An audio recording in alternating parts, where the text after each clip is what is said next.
जय श्री कृष्ण दोस्तों, हर हर महादेव। मैं पूनम पांडे आप सभी लोगों का शक्ति कुंज चैनल पे बहुत बहुत स्वागत करती हूँ। मार्गशीर्ष मास अर्थात अगहन मास के शुक्ल पक्ष की एकादशी को मोक्षदा एकादशी कहा जाता है। इस एकादशी के दिन भगवान श्री कृष्ण की दामोदर स्वरूप की पूजा की जाती है। यह जो एकादशी होती है यह अनेकों प्रकार की पापों का नाश करती है और व्यक्ति को अंत में मोक्ष की प्राप्ति कराती है। मोक्षदा एकादशी को चिंतामणि के समान बताया जाता है। अर्थात कहने का तात्पर्य है कि यह जो एकादशी है वह व्यक्ति के समस्त प्रकार की मनोकामनाओं को पूरा करती है और अंत में व्यक्ति को मोक्ष प्रदान करती है। इस एकादशी के व्रत के पुण्य के प्रभाव से नरक में गए हुए माता पिता और अन्य जो पितर आदि होते हैं उनको स्वर्ग की प्राप्ति होती है। आइए जानते हैं कि 2025 में मोक्षदा एकादशी कब मनाई जाएगी।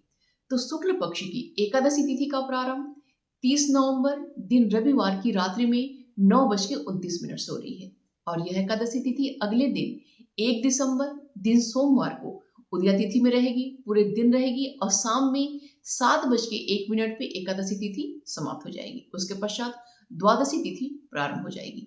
तो तिथि को देखते हुए उदया तिथि के आधार पे और एकादशी और द्वादशी तिथि के मिश्रित अर्थात उनके संयुक्त होने के आधार पे यह जो मोक्षदा एकादशी है वह 1 दिसंबर दिन सोमवार को मनाई जाएगी। स्मार्तो और वैष्णव सभी की एकादशी जो है 1 दिसंबर दिन सोमवार को ही है और इस्कॉन मंदिर में भी अभी जो एकादशी है वह 1 दिसंबर दिन सोमवार को ही मनाई जाएगी। मोक्षदा एकादशी रेवती नक्षत्र में और अश्विनी नक्षत्र में संपन्न हो रही है और ये दोनों ही नक्षत्र बहुत ही ज्यादा शुभ और बहुत ही ज्यादा उत्तम माने जाते हैं। 1 दिसंबर दिन सोमवार की जो मोक्षदा एकादशी है यह व्यतिपात योग में संपन्न हो रही है। देखिए, जो व्यतिपात योग होता है वह मांगलिक कार्यों के लिए जो है वर्जित माना जाता है, जैसे शादी विवाह है, सगाई समारोह है, गृह प्रवेश है, नए व्यापार का प्रारंभ है, इसके अलावा जनेऊ संस्कार, मुंडन संस्कार, जितने भी जो मांगलिक अनुष्ठान होते हैं इन सभी कार्यों के लिए देखिए जो व्यतिपात योग होता है यह वर्जित माना जाता है। लेकिन धार्मिक उन्नति के लिए, धार्मिक अनुष्ठानों के लिए व्यतिपात जो योग होता है यह बहुत ही ज्यादा लाभकारी और बहुत ही ज्यादा फलित माना जाता है। व्यतिपात योग के जो स्वामी हैं वह रुद्रदेव हैं।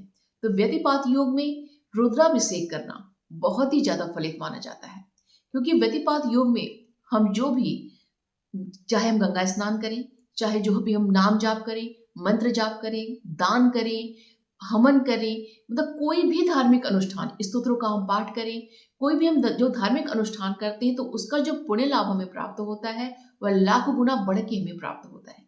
इसीलिए व्यतिपात योग को कभी भी खाली नहीं जाने देना चाहिए।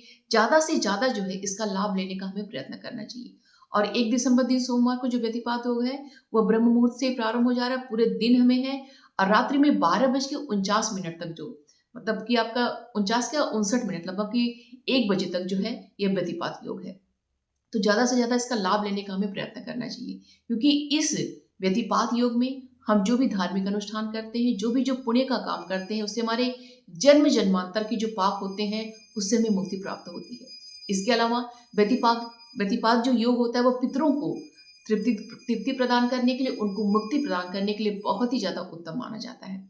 इसलिए व्यतिपात योग में अपने पितरों के निमित्त जो है तर्पण का कार्य भी अवश्य करना चाहिए। ठीक है, तो कहने का मतलब ये है कि जो 1 दिसंबर दिन सोमवार को जो व्यतिपात योग है, इस दिन हमारी मोक्षदा एकादशी है, इसका ज्यादा से ज्यादा लाभ लेने का हमें प्रयत्न करना है। नाम जाप, मंत्र जाप, चाहे गंगा स्नान, चाहे हवन, चाहे पूजा पाठ, दान आदि जो भी कार्य है हमें ज्यादा से ज्यादा करके उसका लाभ हमें लेना चाहिए, क्योंकि सामान्य तो जो लाभ हमें मिलता ही है उसके जो भी कार्य हम करेंगे उसका लाख गुना बढ़ के हमें पुण्य लाभ हमें प्राप्त होगा। सोमवार का दिन रहेगा तो इसलिए इस दिन जो है अपने इष्ट का, तो हम जो अभिषेक आप करेंगे, लेकिन इस दिन रुद्राभिषेक का बहुत ही ज्यादा महत्व होता है। अगर किसी ब्राह्मण को बुला के अगर आप रुद्राभिषेक कराना चाहते हैं तो वो तो बहुत ही ज्यादा आपके लिए उत्तम रहेगा। लेकिन अगर आप स्वयं से जो है रुद्राभिषेक करना चाहते हैं भगवान शिव का, तो आप महाभारत में जो वर्णित है, जो अर्जुन द्वारा जो रचित है स्तुति जो है भगवान शिव का, अगर उस स्तुति से जो है हम 11 बार उसका पाठ करते हुए भगवान शिव का जो है, शिवलिंग का अगर हम अभिषेक करते हैं तो हमें रुद्राभिषेक का हमें फल प्राप्त होता है। ठीक है, तो आप जो है सामान्य जो है जल से भी कर सकते हैं, गंगा जल से भी कर सकते हैं, किसी फल के रस से भी कर सकते हैं, गन्ने के रस से कर सकते हैं। गन्ने का रस नहीं मिले तो जो गुड़ है, गुड़ को भिगा के उसका जो जल बना के उससे भी अभिषेक आप कर सकते हैं।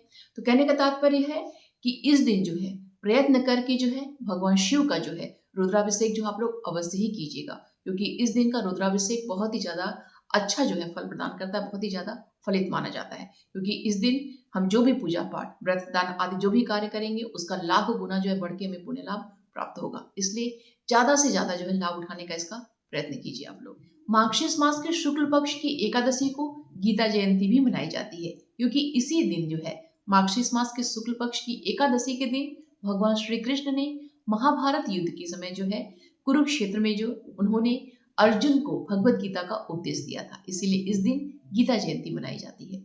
हम सभी जानते हैं कि भगवत गीता हम सभी के लिए कितनी महत्वपूर्ण है, क्योंकि भगवत गीता का एक एक श्लोक जो है भगवान श्री कृष्ण के मुख से निकला हुआ है, और यह भगवत गीता हम सभी के लिए परम पूजनीय और परम पवित्र मानी जाती है।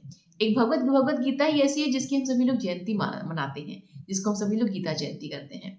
तो इस दिन जो है भगवत गीता को जो है अपनी पूजा में अवश्य ही सम्मिलित करना चाहिए। भगवत गीता का जो है धूप से, दीप से, पुष्प से जो है उनका पूजन करना चाहिए। इस दिन भगवत गीता का पाठ करना चाहिए, और इस दिन जो है भगवत गीता का दान भी करना चाहिए। और अगर आपके पास भगवत गीता नहीं है तो इस दिन जो है अवश्य ही अपने पास जो है भगवत गीता का जो है खरीद के अपने पास अवश्य लाना चाहिए।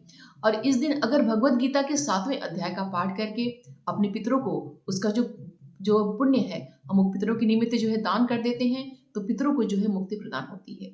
कहने का तात्पर्य यह है कि इस दिन भगवत गीता को अपने पूजा में जो है पढ़ने में, उसका पूजन करने में, पितरों के निमित्त जो है तर्पण आदि के कार्य में भी जो है भगवत गीता का हमें प्रयोग करना चाहिए, क्योंकि इस दिन गीता जयंती है और इस दिन भगवत गीता का पाठ करना बहुत ही ज्यादा फलदायी माना जाता है। 1 दिसंबर दिन सोमवार की जो मोक्षदा एकादशी है, इसका जो पारण है वह 2 दिसंबर दिन मंगलवार को किया जाएगा।